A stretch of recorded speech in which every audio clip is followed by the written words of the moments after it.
Jangan disebut nama. Nggak apa-apa, Gus. Sudah viral soalnya ini. Jika mengatakan bank syariah itu sama dengan bank konvensional atau bahkan lebih buruk dari bank konvensional.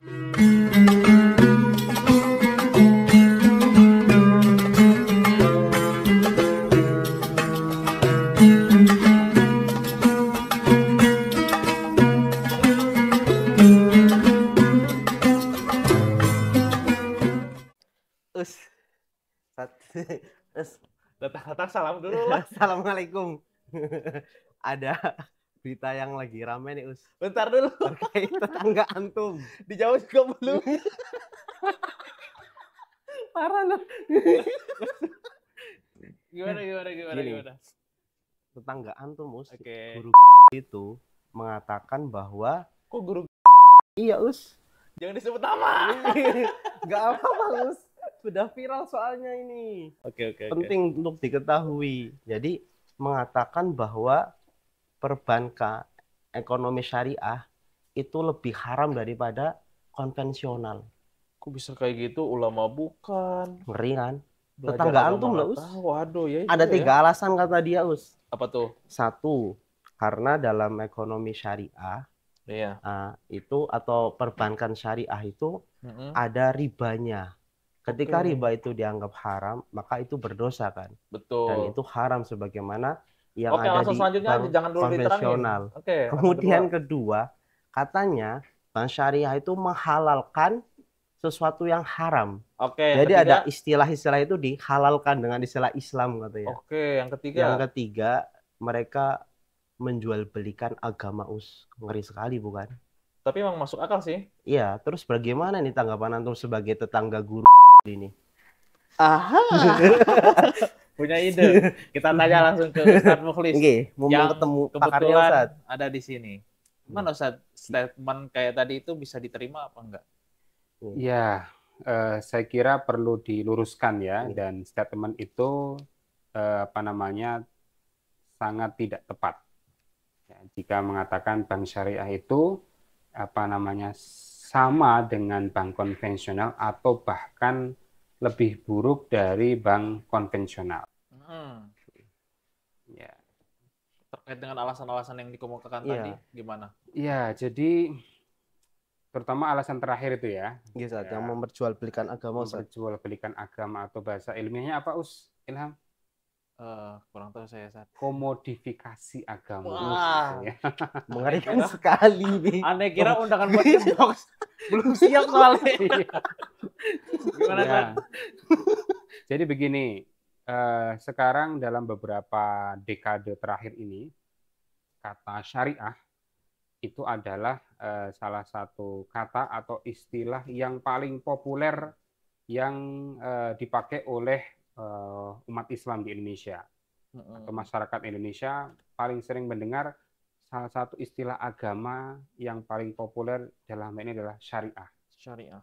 Sekarang kan ada namanya bank syariah, ada pegadaian syariah, ada PMT syariah, bahkan ada kalau di Aceh itu ada namanya mahkamah syariah. Ya. Ya, ada konun syariah. Serba syariah, Ustaz. Ya, serba syariah termasuk Us Ilham mau mendirikan laundry syariah ya. Ya, nanti dipisah ini. Tapi ini pakaiannya orang Islam atau bukan? Tapi dulu saya pernah ini saat jadi relawan capres syariah. Emang ada capres syariah? Pendirinya dari dulu waktu pas ada ya? Dia aktif nulis juga. Di ini kan Islam. Dulu saya memang suka pergerakan syariah. Antum termasuk anggotanya berarti? Jawab. Jangan dia. Ya, jadi begini, bank syariah itu sendiri sebagai sebuah lembaga ya perekonomian ya, ini tidak bisa lepas dari usaha para ulama kita. Ditambah dari usaha para ilmuwan, para ekonom muslim di Indonesia untuk mencoba mengusahakan ya masyarakat Islam atau umat Islam di Indonesia ini hidup ya terutama untuk berkegiatan ekonomi dan bisnis sesuai dengan prinsip-prinsip syariah. Dulu ada namanya Kiai Haji Hasan Basri Durin, ya Ketua Majelis Ulama Indonesia yang juga tokoh Muhammadiyah. Itulah yang pertama menggerakkan ini, ya. Bagaimana agar umat Islam di Indonesia itu selama ini kan ekonomi dan keuangannya itu tidak bisa lepas dari keuangan konvensional, ya. Yang mau tidak mau Islam itu tidak hanya ngurusin masalah ibadah, gitu kan, tapi bagaimana juga ngurusin masalah ekonomi. Nah, bank syariah ini ya kemudian diusahakan oleh para ulama.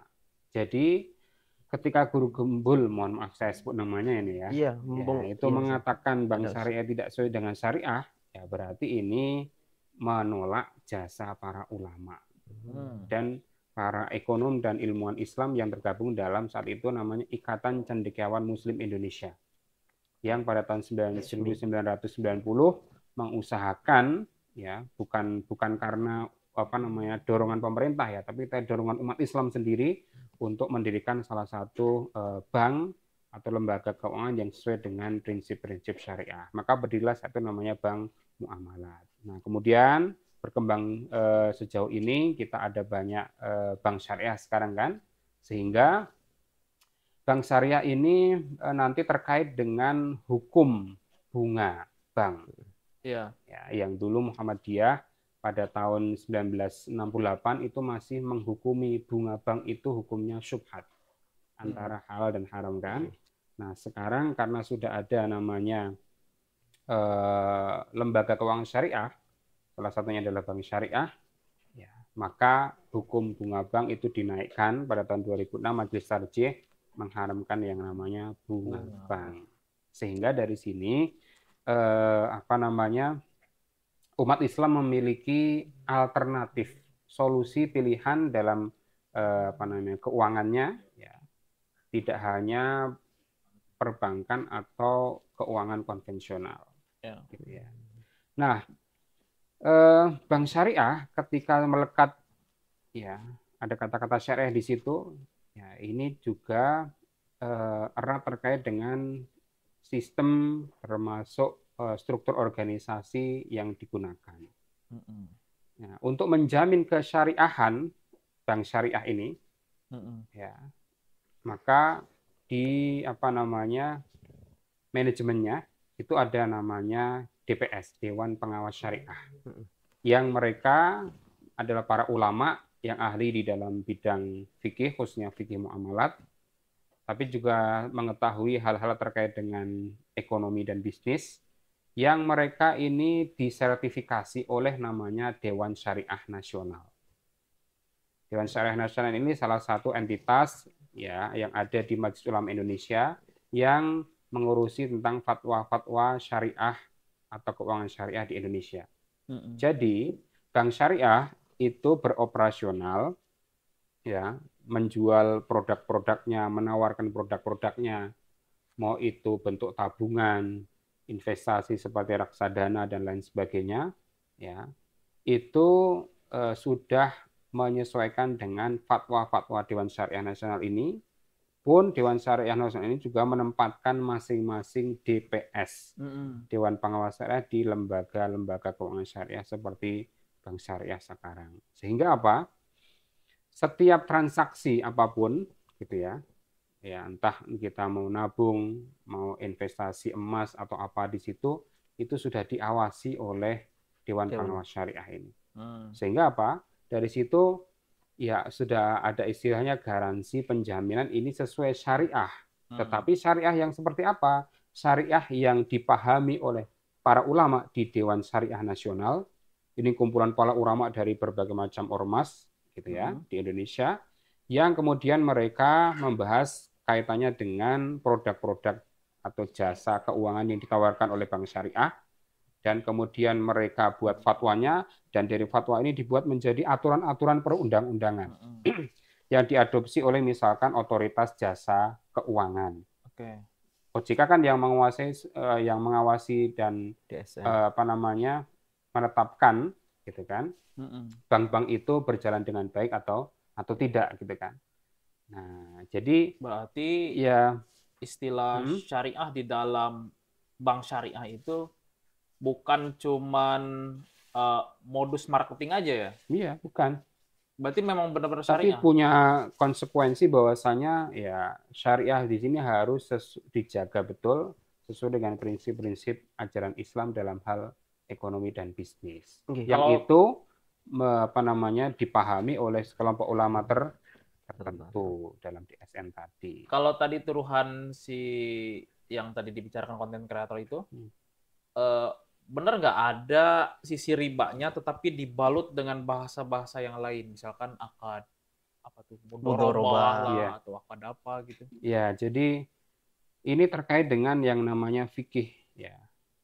Fikih itu kan kumpulan dari berbagai macam pemahaman dan pendapat para ulama gitu kan akan suatu apa namanya putusan hukum gitu ya. Katakanlah di dalam hal istilahnya ada namanya jual beli. Kan dalam Al-Qur'an kita semua tahu kan wa ahallallahul bai'a wa harramar riba. Allah menghalalkan jual beli dan mengharamkan riba. Gitu kan? Sehingga seluruh operasional dari bank syariah itu kaitannya dengan proses jual beli. Nah, salah satu model jual beli yang dipraktekkan di bank syariah yaitu jual beli murabahah. Jual beli murabahah itu saya jual ke antum suatu barang, tapi saya berikan informasi ini harga barangnya sekian dan keuntungan yang ingin saya dapatkan sekian. Oke. Gitu kan? Harga pokoknya katakanlah 1 juta, saya ingin ngambil keuntungan 250 menjadi 1.250.000. Ini saya informasikan kepada konsumen, kepada nasabah. Seperti usilam itu. Nah, tapi nanti di dalam jual beli murabahah ini nanti akan ada berbagai macam pendapat. Ya.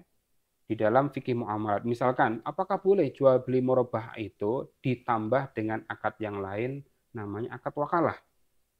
Apa tuh akad wakalah? Ya, akad wakalah itu saya mewakilkan, contohnya Usihlam punya anak gitu kan, ya, anaknya diminta, Dek tolong belikan ayah apa namanya Indomie ke Parung.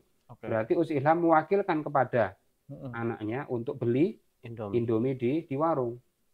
Nah, sama ketika jual beli murabah ini, misalkan Usilham mau beli mobil di bank syariah, ya kan? Tapi tidak cash, jual belinya itu kredit, gitu kan?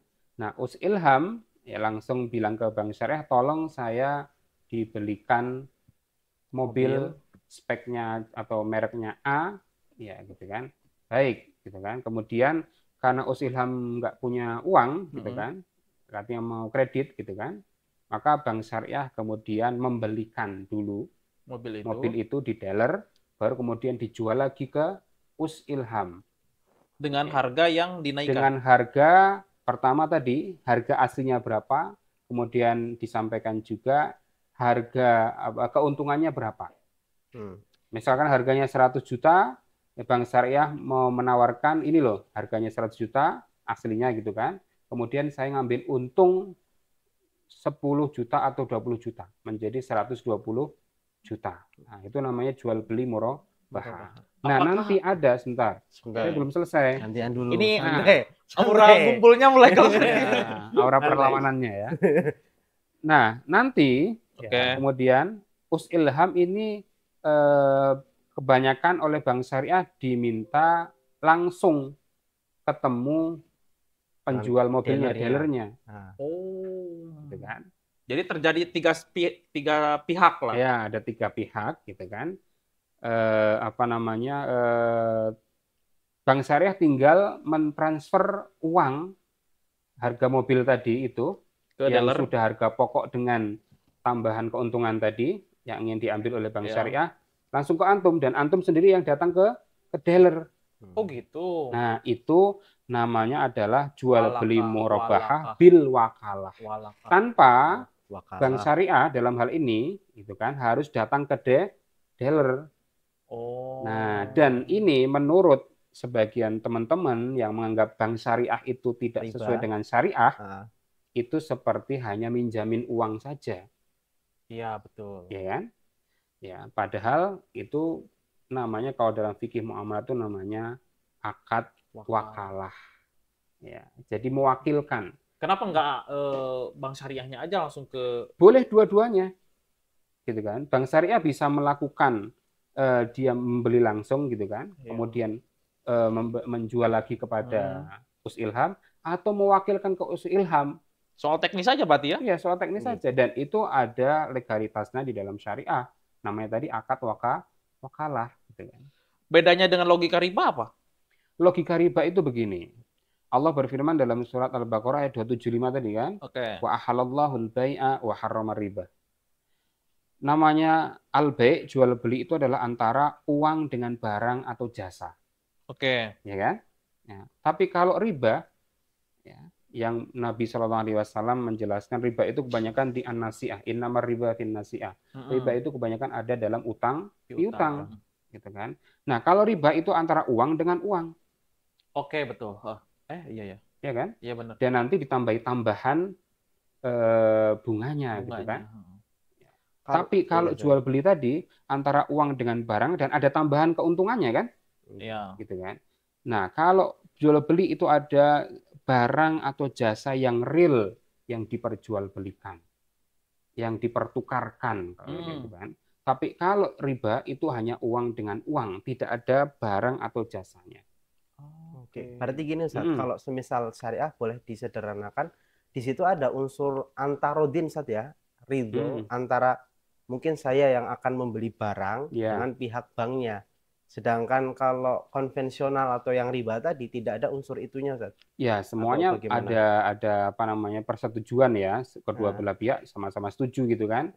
Ya, misalkan saya minjamin uang kepada Us Ilham atau Us Rafif 1 juta gitu kan. Terus saya bilang kalau jatuh tempo bisa dua cara. Kalau riba jahiliyah zaman dulu itu bisa di awal akad, gitu kan? Saya sudah menjelaskan, saya sebagai krediturnya yang minjamin, Us Ilham, ini saya pinjamin kamu 1 juta, tolong kembalikan nanti 50% tambahan bunganya menjadi 1,5 juta. Itu bisa saya ucapkan tambahannya itu di awal akad atau nanti pas jatuh tempo. Pas jatuh tempo, Us Ilham mengembalikan 1 juta tapi belum bisa. Saya tambahi, bunganya 50%. Nah, kalau gini saat kasusnya nilai uang 5.000 di tahun 90 dan tahun sekarang itu kan beda saat ada inflasi. Gimana cara menanggulangi inflasi itu? Jadi begini, kalau misalkan Us Ilham pinjam ke saya 1 juta tahun katakanlah 2015 ya. Itu kan tinggi tuh. Iya, dan kemudian baru bisa mengembalikan tahun 2020, 5 tahun kemudian. Dan tidak pakai bunga gitu kan. Berarti rugi dong saya minjamin dong. Iya. Iya kan? Iya. Uang kan karena terjadi inflasi gitu kan. Ya, dia akan semakin turun kan nilai uang itu kan. Itu gimana? Nah, jadi logika bunga kan seperti itu kan sebenarnya. Ya. Tapi kita tidak terkait dengan hal itu. Ya, bagaimana Allah Subhanahu wa taala ketika memberikan solusi jual beli gitu kan. Itu pengen terjadi yang namanya keadilan. Tidak ada unsur penzoliman, tidak ada unsur merugikan. Karena begini logikanya, kalau saya punya uang 1 miliar, saya taruh di bank gitu aja, saya tinggal duduk-duduk gitu kan. Sebulan saya dapat bunganya gitu kan. Dan itu tidak mengajarkan orang untuk bekerja dengan baik. Sehingga nanti ekonomi terjadi ekonomi bubble ekonomi. Ekonomi yang hanya sekedar gelembung ekonomi. Tidak ekonomi real. Karena apa? Yang terjadi ya orang hanya minjam uang antar uang terus kan. Tapi kalau jual beli itu kan ada barangnya. Ada perputaran juga. Ada perputaran. Dan ketika barang berputar kan nanti harus ada barang lain yang diproduksi dan lain sebagainya kan. Dan itulah yang menjadi penyebab krisis Amerika tahun 2008 ketika ya KPR ya ada utang KPR itu dijual lagi utang itu. Waduh. Dengan bunga tambahan sekian. Oleh pihak yang kedua dijual lagi ke pihak yang ketiga. Numpuk kemana-mana Ustaz. Iya. Sehingga apa? Bunga di mana-mana. Iya. Itulah ekonomi berbasis bunga itu seperti itu. Jadi tidak real ya sesuai dengan seperti jual beli, ada barang, ada jasa. Artinya ancaman riba itu memang benar-benar mengerikan, Ustadz ya? Nah iya, betul mengerikan.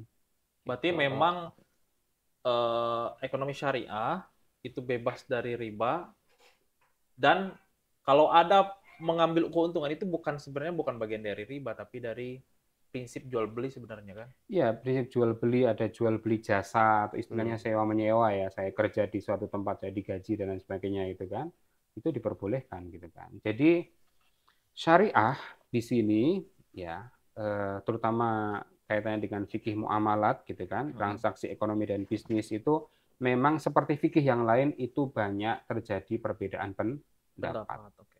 Contohnya tadi, Bank Syariah atau DSN, Majelis Ulama Indonesia membolehkan namanya jual beli dengan perwakilan tadi kan, wakalah tadi kan. Nah, sementara ada beberapa ulama yang menganggap itu seperti sekedar minjemin uang saja kalau jual belinya kredit tadi kan, dengan wakalah tadi kan. Ya, gitu. Sehingga kemudian orang-orang yang seperti itu, berpendapat seperti itu mengatakan bank syariah tidak syariah. Padahal dari segi fikih itu diperbolehkan. Baik, Ustadz. Kalau begini, Ustadz, sebentar dulu. Gimana? Kalau tadi kan kita minjem duit karena ingin membeli barang. Tapi kalau kita minjem duit, tapi bukan untuk jual beli, tapi kayak pengen punya duit dulu aja dulu buat invest atau buat apa? Ya, gitu gimana? Itu gimana, Ustadz? Jadi begini, ekonomi Islam ya, atau syariah itu menginginkan prinsipnya itu uang itu bukan sebagai komoditas yang bisa diperjualbelikan. Komoditas itu barang jasa gitu ya. Jadi bukan sebagai barang yang bisa diperjualkan, nggak bisa uang itu. Uang itu adalah alat tukar. Gitu ya. Bukan sebagai sesuatu yang bisa diperjualbelikan. Kalau misalkan dia itu kan nggak punya bayangan mau beli apa, tapi karena takut suatu saat nanti ini butuh lah. Saya paham. Maka investasilah yang real, punya uang, belikan sesuatu. Itu kan, belikan aset sesuatu ya. Entah itu bentuknya emas, entah itu bentuknya saham. Ya kan kita membelinya pakai uang kan? Sebagai alat tukar kan? Iya. Nah, gitu. Misalkan Us Ilham pengen mengantisipasi ke depan anaknya pengen sekolah gitu kan? Iya. Belilah emas. Sekarang ada namanya cicil emas gitu kan? Yang itu nanti emas itu kan berapa tahun kemudian harganya dia pasti naik terus gitu kan? Ya, tinggal nanti ketika anaknya mau sekolah atau apa, ya tinggal bisa dijual emas itu atau digadaikan. Nah, kan bisa. Nah, jadi sekarang bank syariah itu termasuk Pegadaian Syariah itu punya produk misalkan cicil atau tabung emas. Nah, kan biar uang kita tidak kena inflasi kan, taruh di aset dalam bentuk aset. Ya, contohnya paling mudah yang dicerangin ibu-ibu itu adalah emas. Mas Ilham, Mas Rafif, Mas Mukulis. Karena di Jogja, ya enggak? Di Jogja kan kita banyak emas kan? Banyak sekali, Mas. Kalau di Jawa Barat nggak ada Jawa Barat. Adanya AA kan? AA sama Baraya. Ini malah mas kawinnya udah dijual. Ini Ustaz, berkaitan dengan tadi investasi menabung gitu. Saya jadi kepikiran apakah memang ada sih tuntunan dari Rasulullah untuk kita bisa menabung gitu, atau anjuran untuk menabung, karena kan kita membaca beberapa hadis Rasulullah itu orang yang gemar bersedekah sampai dalam satu momen beliau nggak punya apa-apa di rumahnya. Itu kan seakan-akan bertolak belakang dengan anjuran menabung. Kalau menabung kan aslinya kita punya loh, nggak punya apa-apa. Itu bagaimana, Ustaz? Ya baik, Rasulullah itu memberikan teladan kepada kita itu untuk semua umatnya.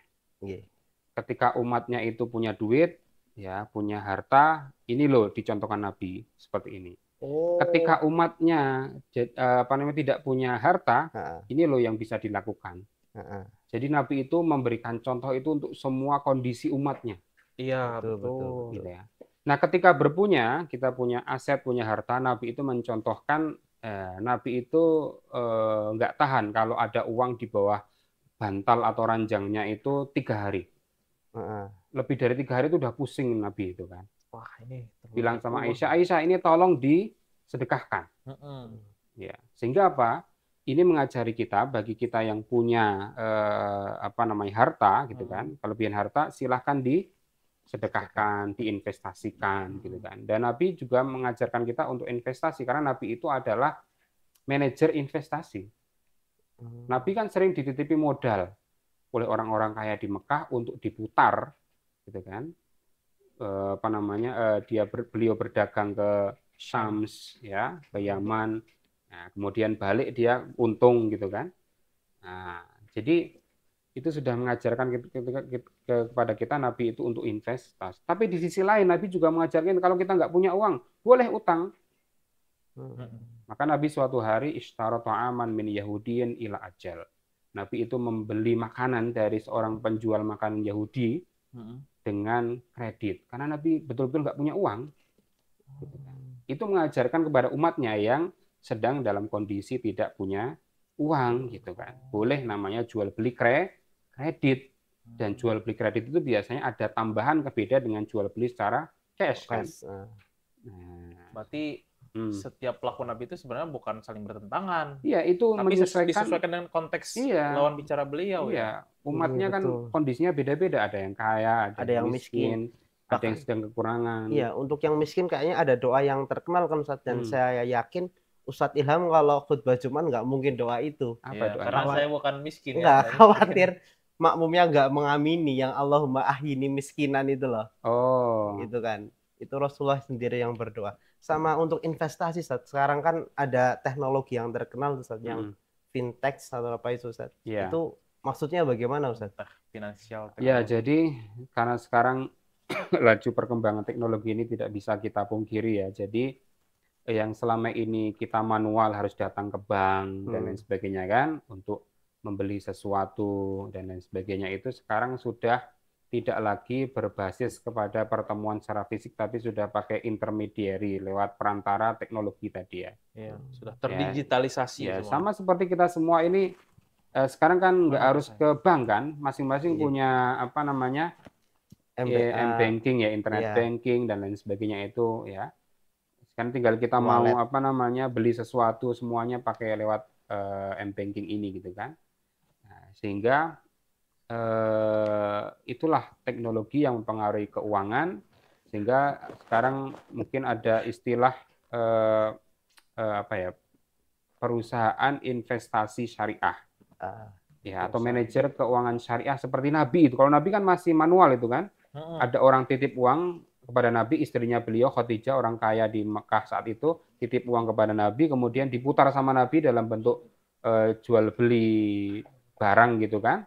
Kemudian dijual lagi oleh Nabi, kemudian dapat untung, kemudian diberikan dibagi dua antara manajer investasi yang ini Nabi dengan dengan siapa? Khadijah binti Khuwailid gitu. Nah, sekarang banyak perusahaan-perusahaan fintech ya, yang dia beroperasi secara digital ya, tujuannya untuk sebagai perantara, intermediari antara pihak yang punya uang dengan pihak yang membutuhkan uang. Antara pihak yang punya modal dengan pihak yang tidak punya modal atau butuh modal. Contohnya, nggak boleh nyebut nama usia. Nggak boleh. Perusahaannya. Nggak boleh. Ya, inisialnya S ya. Saya juga berinvestasi di situ. Ada perusahaan namanya S. S toko oren. Oh, bukanlah. Nggak bisa investasi fintech di situ. Ya, dia namanya manajer investasi. Oke. Ya, dia itu punya list kerjasama dengan para pengusaha atau orang-orang yang punya usaha, misalkan kontraktor yang punya konveksi, itu mereka punya proyek, misalkan bikin perumahan 300 rumah, gitu kan. Nah ini kan butuh modal. Iya. Nah maka oleh manajer investasi ini dibuka proyek ini. Ya, secara online ini ada proyek ini, kemudian saya bisa investasi di situ dengan paket-paketnya. Katakanlah saya investasi 1 juta ya untuk ikut penyertaan modal kepada perusahaan kontraktor tadi yang mau bikin rumah. Nanti kemudian sudah ditulis berapa sih proyeksi imbal bagi hasilnya gitu kan. Misalkan 7% per tahun gitu kan. Tinggal atau 2,5% katakanlah gitu kan. Sehingga nanti perusahaan fintech di sini ini ya yang saya istilahkan dengan manajer investasi itu yang akan mengelola itu. ya, menyalurkannya ke pihak pengusaha yang punya usaha dari kontraktor, ya modal-modal dari seluruh para pemodal itu, baru kemudian juga menyalurkan nanti imbal bagi hasilnya. Ini Ustaz, tips menghindari investasi bodong. Iya Ustaz, betul itu. Ya, yang jelas karena kita juga takut kan. Yang pertama Anda harus cek di situs OJK. Resmi atau enggak gitu ya? Ya, kita di Indonesia ini ada satu lembaga yang bertanggung jawab terhadap seluruh proses lembaga-lembaga keuangan di Indonesia, baik syariah maupun tidak syariah, namanya OJK, Otoritas Jasa Keuangan. Misalkan ada perusahaan investasi ya, A misalkan ya, cek dulu di listnya di OJK itu ada nggak dia. Gitu. Kalau ada secara resmi muncul di situs OJK, nah itu berarti masih sesuai dengan tidak bodong gitulah ya. Tapi ya harus rajin-rajin karena apa, bisa jadi sama OJK lembaga ini sudah dibekukan, bisa jadi. Ya, maka harus ngecek selalu di OJK atau konfirmasi ke OJK. Tapi ini kadang-kadang literasi ini gitu ya. Cara untuk ngecek ini bodong atau tidak itu tidak dimiliki oleh setiap masyarakat. Iya. Ada yang hanya percaya imbal bagi hasilnya langsung sekian persen gitu kan dalam waktu sekian. Nah itu biasanya arah-arahnya sudah kebodong gitu kan, karena pakai skema Ponzi hanya diputar aja gitu ya. Iya. Gitu. Jadi memang literasi keuangan kita termasuk keuangan syariah itu masih sangat rendah. Maka ya menjadi tugas kita yang kita punya literasi yang baik untuk mengedukasi saudara-saudara kita yang literasinya masih di bawah, sehingga rentan terkena tadi iklan-iklan investasi bodong itu sendiri. Semoga Ustadz Rafif insaf dari investasi bodong semacam itu ya. Iya. Antum juga seperti itu ya. Iya. Semoga tidak terjebak. Oh, antum pernah ini ikut investasi bodong dah? Pernah saat ternyata cuman dapat ikhlasnya aja. Ini juga selain investasi bodong, mungkin juga ikut pinjol Ustaz. Oh, iya tuh. Pernah dimaki-maki pinjol lagi. Ya. Nah, pinjol ini menarik kalau sesuai syariah paling tidak itu ya tadi harus ada barang atau jasa real ya. Yang mau kita akadkan itu ya. Misalkan saya mau pinjam sama pinjaman online gitu ya. Nah ini harus jelas ini di dalam akadnya itu, ini buat apa saya minjem ini kan. Nah kalau sudah jelas hanya uang dengan uang seperti tadi itu ya bisa jadi jelas riba itu ya, apalagi ada tambahannya sekian persen gitu ya. Yang kedua cek gitu ya, kita di Indonesia itu ada namanya BI rate. Ya, suku bunga yang sudah ditetapkan oleh Bank Indonesia untuk menjadi acuan seluruh perbankan konvensional terutama ya, bukan syariah, untuk menetapkan bunganya berapa.